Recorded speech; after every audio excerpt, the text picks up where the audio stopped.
1.8 billion US dollar यानी करीब 13,000 करोड़ रुपए। ये रकम अपने आप में इतनी बड़ी है कि हमने सिर्फ सुना है, वो भी सिर्फ न्यूज में।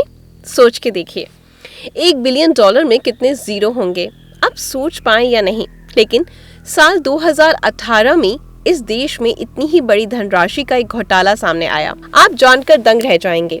इस घोटाले को कितनी सफाई से अंजाम दिया जा रहा था कि सालों साल तक किसी को कानो कान खबर भी नहीं हुई। हम बात कर रहे हैं मोदी स्कैम की। 2018 में स्कैम की खबर पूरे देश में फैली तो पूरे देश के लोग भी इसके बारे में जानकर दंग रह गए।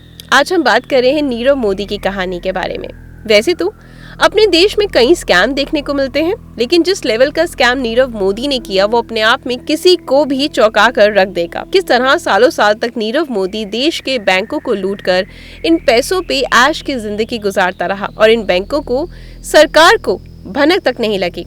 ये जानकर आप अपने तातों तले उंगलियां दबा लेंगे कि क्या ऐसा भी हो सकता है। सबसे ताज्जुब की बात तो ये है कि ये घोटाला केंद्र सरकारों के बदलने के बाद भी चलता रहा और जब तक इसका भांडा फूटा तब तक काफी देर हो चुकी थी। इस पूरे घोटाले की नींव रखी थी गुजरात के पालनपुर शहर में पैदा हुए नीरव मोदी ने। नीरव के परिवार में सभी लोग पीढ़ियों से हीरो का व्यापार करते आए और इसी व्यापार कारोबारियों के परिवार में फरवरी 1971 को नीरव मोदी का जन्म हुआ। नीरव के पिता दीपक मोदी और चाचा मेहुल चौकसी हीरो के व्यापार को काफी अच्छे तरीके से जानते थे। कम उम्र में ही नीरव की मां का देहांत हो गया था, इसलिए उसके पिता उसे अपने साथ बेल्जियम ले गए, जहां नीरव बड़ा हुआ। वहां से वो यूएस में स्थित वार्डन यूनिवर्सिटी में पढ़ाई करने लगा, लेकिन बीच में ही ड्रॉप आउट करके 19 साल की उम्र में इंडिया वापस आ गया। नीरव अपने पिता के साथ बॉम्बे में वापस आ गया, जहां वो 1989 में मेहुल चौकसी के साथ गीतांजलि डायमंड्स में काम करने लगा। गीतांजलि ग्रुप उस वक्त देश में 4,000 स्टोर्स के साथ भारत की सबसे बड़ी रिटेल ज्वेलरी कंपनी थी। ये नीरव मोदी धंधे की बारीकियों को सीखने लगा। तरह तरह के हीरो के बारे में सीखने के बाद 1999 में नीरव ने अपनी खुद की 5 स्टार डायमंड्स नाम की कंपनी खोली। देखते ही देखते उसने हीरा व्यवसाय में अपने चाचा से अलग एक पहचान बनाई और 2007 तक दुनिया की कई कंपनियों उसको खरीद लिया। 2008 में अपने एक दोस्त के कहने पर नीरव ने अपने खुद के लग्जरी ब्रांड की शुरुआत की। उसने सबसे पहले 2010 में दिल्ली के डिफेंस कॉलोनी में अपने स्टोर खोला और उसके बाद बॉम्बे के काला गोदा इलाके में स्टोर्स खोले।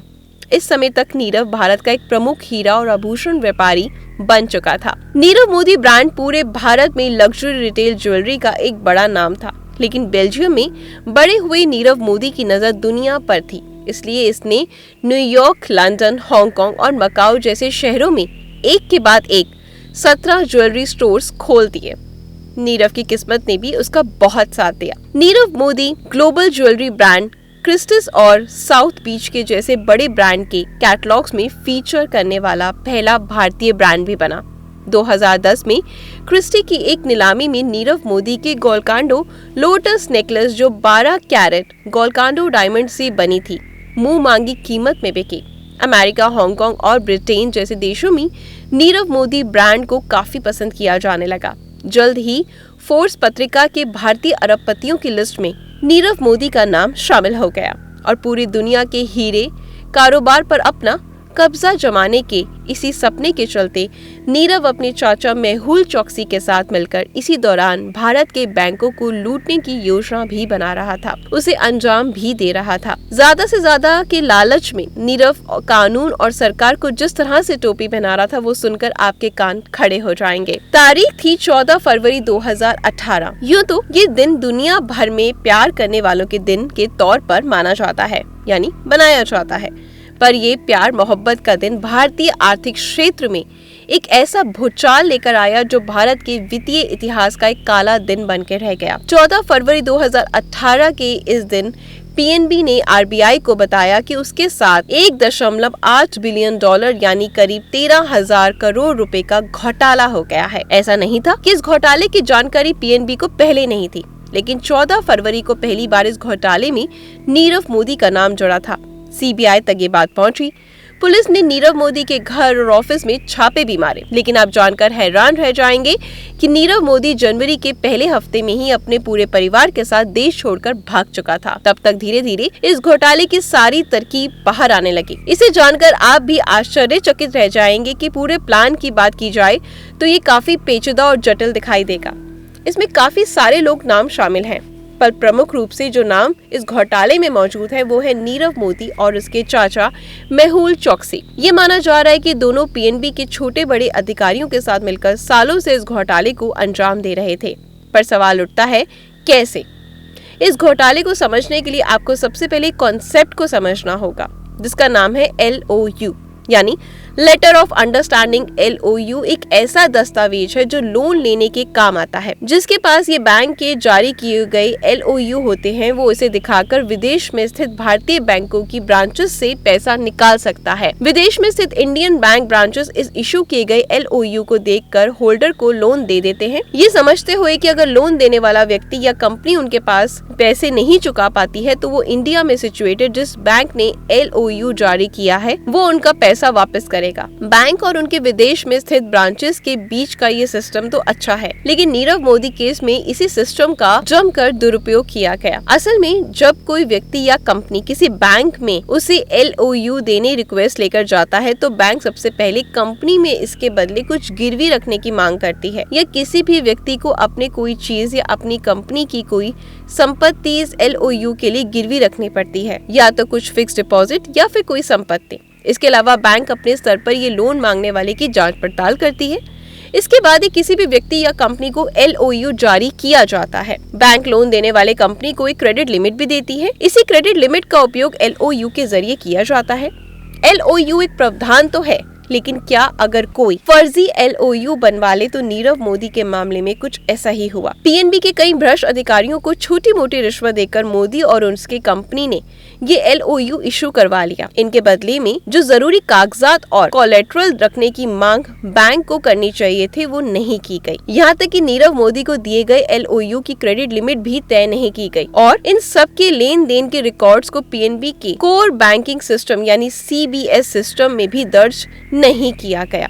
अगर किसी को दर्ज किया गया तो जितनी राशि की LOU इशू की जा रही है उसके मुकाबले काफी कम राशि दर्ज की गई। ये सारा खेल बैंक में कुछ भ्रष्ट अधिकारियों जैसे गोकुल नाथ शेट्टी, जो उस पीएनबी ब्रांच के डिप्यूटी मैनेजर थे, मनोज खरात, जो बैंक के स्विफ्ट मैसेज सिस्टम के उस वक्त के चार्ज थे, के माध्यम से ही हो रहा था। इनको कुछ तोहफे या कैश देकर नीरव मोदी सालों तक अपना काम निकलवाता रहा। आमतौर पे इन सब की ट्रांजैक्शन को डिफॉल्ट से स्विफ्ट नाम के सिस्टम में भी अलग से दर्ज किया जाना चाहिए, जो एक ऐसा मैसेज सिस्टम है जिसे दुनिया भर के बैंक आपस में जानकारी शेयर करने के लिए इस्तेमाल करते हैं। बैंक के अधिकारियों ने रिश्वत के लालच में स्विफ्ट सिस्टम में भी ये जानकारी दर्ज नहीं की। कुल मिलाकर नीरव मोदी और उनकी कंपनियों के नाम पे बिना गारंटी के बड़े बड़े अमाउंट के LOU सालों साल जारी होते रहे और एक सबसे बड़ी बात तो ये कहीं भी दर्ज नहीं किया गया।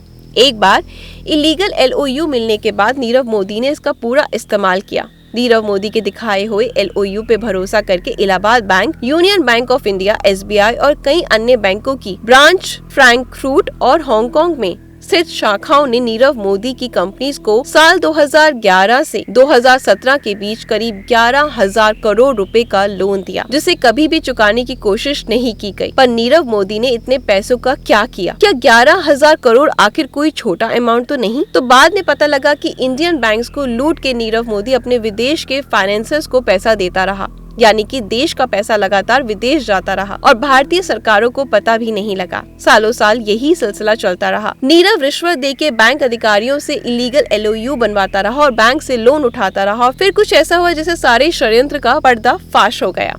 बॉम्बे स्थित पीएनबी के ब्रैडी हाउस ब्रांच के जिन भ्रष्ट अधिकारियों ने मिलकर नीरव मोदी घोटाले को अंजाम दे रहे थे, वो अक्टूबर 2017 तक रिटायर हो गए और उनकी जगह नए अधिकारियों ने ले ली। लेकिन नीरव के वही कारनामे अभी भी जारी थे। आदत से मजबूर नीरव मोदी ने जनवरी 2018 में एक बार फिर अपने एक एम्प्लॉय को पीएनबी से एक नए LOU इशू करवाने के लिए भेजा। उसे लगा पुराने अधिकारियों की तरह इन्हें भी खरीद कर मोदी के काले धंधे ठीक वैसे ही चल सकते हैं। लेकिन अब नए अधिकारियों ने बिना गारंटी के किसी भी तरह का LOU देने से मना कर दिया। तब नीरव ने बैंक को ये बताया कि ये सिस्टम तो पहले से ही हो रहा है, तो फिर इसे कंटिन्यू करने में कोई दिक्कत PNB को नहीं आनी चाहिए। ये सुनते ही PNB के अधिकारियों के कान खड़े हो गए। जब इन अधिकारियों को पता चला कि 8 सालों से नीरव मोदी की कंपनियों को बिना कोलैटरल के लोन दिए जा रहे हैं, तो उनके पैरों तले जमीन खिसक गई। वो सोचने लगे कि ऐसा कैसे हो सकता है। PNB हाउस ब्रांच पर असली खतरे की घंटी तब बजी जब दुनिया भर के बैंक उनसे अपने पैसे वापस देने की नोटिस भेजने लगे, क्योंकि नीरव मोदी PNB का एक भी रुपया वापस नहीं कर रहा था। वहीं दूसरी तरफ सारे इंटरनेशनल बैंक्स जिन्होंने PNB के LOU के गारंटी पे नीरव मोदी को लोन दिया था, वो PNB से अपना पैसा वापस मांगने लगे। अब ये बड़ी दुविधा की बात थी PNB के लिए, क्योंकि एक तो वो बिना कोलैटरल के नीरव मोदी को लोन दिए जा रहे थे और यहाँ तक कि उन्हें कहीं रिकॉर्ड भी नहीं किया गया था। कोई रास्ता ना देखते हुए PNB ने 14 फरवरी 2018 को RBI और CBI को लिखित में ये सूचना दी कि $1.8 बिलियन का अमाउंट उनके रिकॉर्ड से गायब है और ये सारा राशि नीरव मोदी और उनकी कंपनियों को दिया गया है। इससे पहले जनवरी 2018 में PNB अधिकारी पुलिस और CBI को भी इस धोखाधड़ी के बारे में सूचित कर चुके थे। जब देश में सबसे बड़ी जांच एजेंसी CBI ने इस घोटाले की जांच शुरू की, तब पता चला कि नीरव के चाचा मेहुल चोकसी और उनकी ज्वेलरी कंपनी गीतांजलि ग्रुप भी इस फ्रॉड में शामिल थी।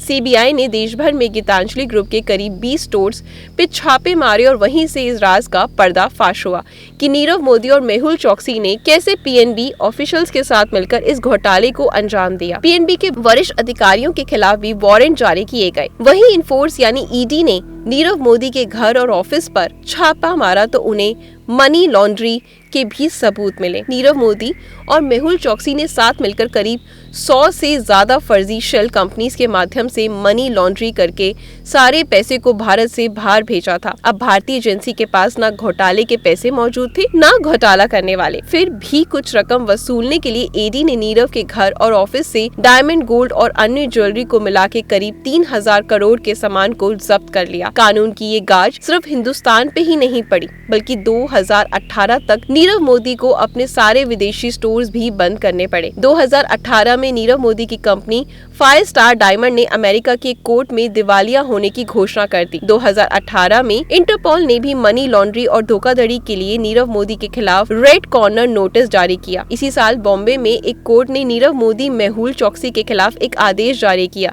जिसमें उन दोनों को बॉम्बे की कोर्ट में पेश न होने और फरार घोषित कर देने की बात कही। पर नीरव मोदी तो पहले से ही लंदन में जाके सेटल हो गया था और उसका चाचा मेहुल चोकसी भी कैरिबियन देश एंटीगुआ और बाराबुडा में शरण ले चुका था। 2021 में ये खबर आई कि मेहुल चोकसी एंटीगुआ से भी निकलकर भाग गया और कैरिबियन आइलैंड के एक और देश डोमिनिका में जाकर बसा है। इसलिए इन दोनों को भारत लाना और यहाँ के कोर्ट में ट्रायल करना नामुमकिन नहीं था।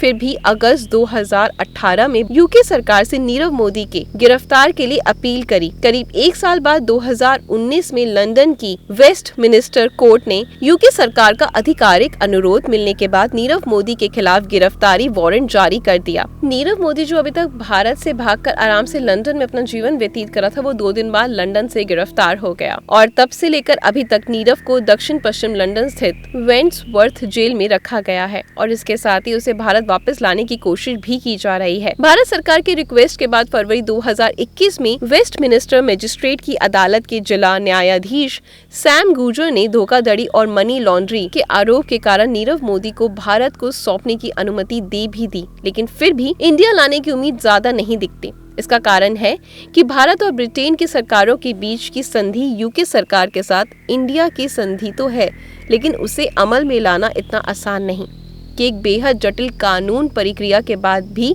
किसी भी भगोड़े को भारत को सौंपने के लिए यूके सरकार तय होती है। इसी कानूनी लड़ाई का फायदा पिछले 3 साल से नीरव मोदी और उसके वकील उठा रहे हैं। नीरव मोदी के वकीलों की दलील है कि भारतीय जेलें रहने लायक नहीं और यहाँ पर उनके क्लाइंट को फेयर ट्रायल मिलने के लिए भी चांस नहीं है। नीरव मोदी को 2000 में चली आ रही कोरोना महामारी से काफी ज्यादा फायदा मिला। उसके वकील कोर्ट में ये कहते हैं कि कोरोना महामारी से भारत देश की हालत बहुत खराब है, इसलिए यहाँ की की जेल में नीरव मोदी की सेहत को काफी खतरा हो सकता है। नीरव मोदी इस वक्त भारत के आईपीसी की कई धाराओं में अभियुक्त हैं। इन्हीं आईपीसी की धारा 120 भी यानी आपराधिक साजिश के अलावा धारा 409 यानी औपचारिकता यानी आपराधिक विश्वासघात, धारा 420 यानी धोखाधड़ी और मनी लॉन्ड्रिंग जैसी गंभीर धाराएं शामिल हैं। तो क्या नीरव मोदी को कभी भारत वापस नहीं लाया जा सकता? ऐसा मुमकिन तो है, लेकिन इसके लिए काफी लंबी कानूनी लड़ाई लड़नी पड़ सकती है। वेस्टमिनिस्टर मजिस्ट्रेट कोर्ट ने 2021 में नीरव मोदी को भारत को सौंपने का फैसला दे दिया था, लेकिन इसके बाद मोदी के वकीलों ने उच्च अदालत में अर्जी दी। इसका फैसला अभी नहीं आया, लेकिन जल्द ही आने की उम्मीद है। एक उम्मीद तब भी जगी जब अप्रैल 2022 में भारत पर आए ब्रिटेन के प्रधानमंत्री बोरिस जॉनसन ने भी नीरव मोदी को भारत को वापस लौटाने की बात पर जोर देकर कहा था कि नीरव जैसे लोगों को ब्रिटिश सरकार कभी भी अपने यहाँ नहीं रखना चाहती। इससे काफी उम्मीद तो जगती थी, पर अभी काफी कानूनी लड़ाई बाकी है, जिसको भारत सरकार के वकील ब्रिटेन की कोर्ट में लड़ रहे हैं। नीरव की वकील अब तरह तरह के हथकंडों का इस्तेमाल करके उसे भारत आने से बचाने का जुगाड़ कर रहे हैं। वे नीरव की मानसिक स्तर का हवाला देकर उसे रोकने की कोशिश कर रहे हैं। उनका कहना है कि भारत आने से नीरव मोदी पर आत्महत्या करने का बड़ा जोखिम है, क्योंकि उसके मानसिक स्वास्थ्य पर इसका काफी असर हो सकता है। हालांकि भारतीय वकीलों ने अदालतों को ये आश्वासन दिया है कि मोदी की शारीरिक और मानसिक स्वास्थ्य का भारत में पूरा ख्याल रखा जाएगा। इसके बाद भी अगर उच्च अदालत से नीरव मोदी को भारत वापस भेजने का फैसला लिया भी जाता है, तो भी मामला ब्रिटेन की सुप्रीम कोर्ट अटक सकता है। अब इस मामले में कोर्ट का आखिरी फैसला क्या होता है, समय ही बताएगा। नीरव मोदी के अलावा उसके परिवार के बाकी लोगों जैसे उसकी पत्नी एमी मोदी, बहन पूर्वी मोदी, भाई निशाल और निहाल मोदी को भी भारतीय अधिकारियों द्वारा पीएनबी घोटाले से जुड़े होने और मनी लॉन्ड्रिंग को अंजाम देने के लिए ढूंढा जा रहा है। इंटरपोल ने भी मोदी के खिलाफ रेड नोटिस जारी किया हुआ है, जिसके चलते वो किसी भी देश में आसानी से आ जा सकता है। इस बात की काफी गुंजाइश है कि मोदी परिवार वालों ने इस घोटाले में उसकी काफी मदद की है। पीएनबी के साथ इतनी बड़ी धोखाधड़ी न सिर्फ अपने आप में चौंकाने वाली है, बल्कि इससे देश की सरकारों और संस्थानों पर भी बड़ा सवाल उठता है। जब इतने बड़े पैमाने का घोटाला सामने आया, तब निवेशकों का वित्तीय क्षेत्र में विश्वास उठ गया। नीरव मोदी घोटाले के बाद निफ्टी और सेंसेक्स को भारी झटका लगा। शेयर बाजार पे इस घोटाले का गहरा असर हुआ। किसी भी देश के बैंक स्टॉक शेयर बाजार में एक प्रमुख भूमिका निभाते हैं और भारत में 34 राष्ट्रीयकृत बैंक हैं। फरवरी 2018 के महीने में जब नीरव मोदी घोटाला सार्वजनिक हुआ, तो बैंकिंग शेयरों से भारी गिरावट आई और इन 34 बैंकों के मार्केट कैप में 36,000 करोड़ रुपए से अधिक की कमी आई। अकेले पीएनबी के शेयरों ने निवेशकों की 18,000 करोड़ रुपए की संपत्ति खो दी। कहा जा सकता है कि UCO bank, Allahabad bank, axis bank of India और एसबीआई यानी फर्जी एलओयू के आधार पर ऋण देने वाले बैंकों को इसका सबसे अधिक खामियाजा भुगतना पड़ा। बड़े नुकसान को नुकसान की सुनामी भी कह सकते हैं। और नीरव मोदी घोटाले का ज्वेलरी स्टॉक पर भी काफी असर हुआ। नीरव मोदी की ज्वेलरी कंपनियां जैसे फायर स्टार इंटरनेशनल कंपनी तो शेयर बाजार में लिस्टेड ही नहीं थी, लेकिन घोटाले के सार्वजनिक होने के बाद नीरव मोदी के चाचा मेहुल चोकसी ने गीतांजलि जेम्स के शेयर धड़ाम से नीचे गिर गए और नीरव मोदी चोकसी ने भारत में आभूषण क्षेत्र के एक बड़े हिस्से को नियंत्रित किया। इसके कारण कोई भी बैंक अन्य आभूषण कंपनियों को क्रेडिट देने के बारे में बेहद चौकन्नी हो गई। इससे बाकी आभूषण कारोबारियों को काफी नुकसान उठाना पड़ा और निवेशकों को काफी नुकसान हुआ। वैसे तो घोटालों को इंसानी नाम कम ही दिए जाते हैं, पर इस घोटाले का स्तर इतना बड़ा था जिससे इसे नीरव मोदी स्कैम कहा जाता है। ये घोटाला भारत के वित्तीय इतिहास में सबसे बड़े घोटाले में से एक रहा है और इसमें सबसे ज्यादा प्रभावित हुई पंजाब नेशनल बैंक, जो भारत की पब्लिक सेक्टर की दूसरी सबसे बड़ी बैंक है। इस घोटाले में एक नए सिरे से भारतीय अर्थव्यवस्था को झंझोर कर रख दिया।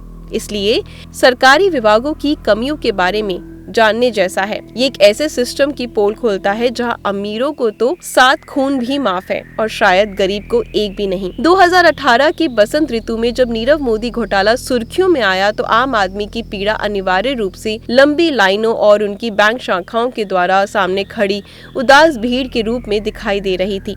नीरव मोदी घोटाला भारत के बैंकिंग इतिहास के सबसे बड़े भूकंप के रूप में आया और इसके बाद के झटके से निवेशकों के हजारों करोड़ रुपए के नुकसान के बाद शेयर बाजार में जो गिरावट आई, उससे उभरने में सालों साल लग गए।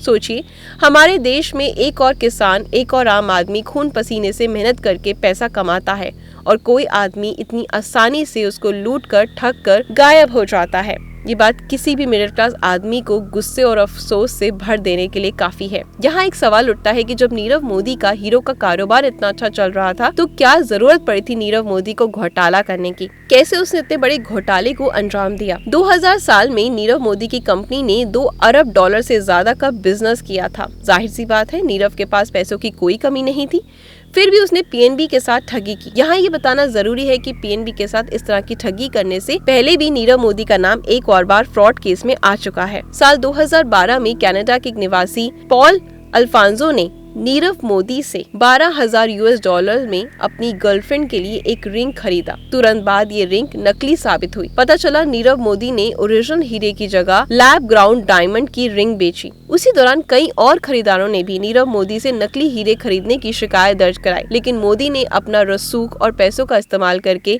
इन मामलों को ज्यादा नहीं बढ़ने दिया और अपनी इन काली कमाई और देश से लूटे हुए पैसों से नीरव देश विदेश में ऐसा करता रहा और साथ में ऐश करता रहा। सुन के आपका खून खौल उठेगा। अपनी कंपनियों के लिए बड़ी से बड़ी पार्टियां करता रहा, जहां प्रियंका चोपड़ा और लीसा हैडन जैसी नामी हस्तियां उसके ब्रांड के हीरो का प्रचार करती थी। इस दौरान नीरव ने देश विदेश में अरबों की संपत्ति जुटाई।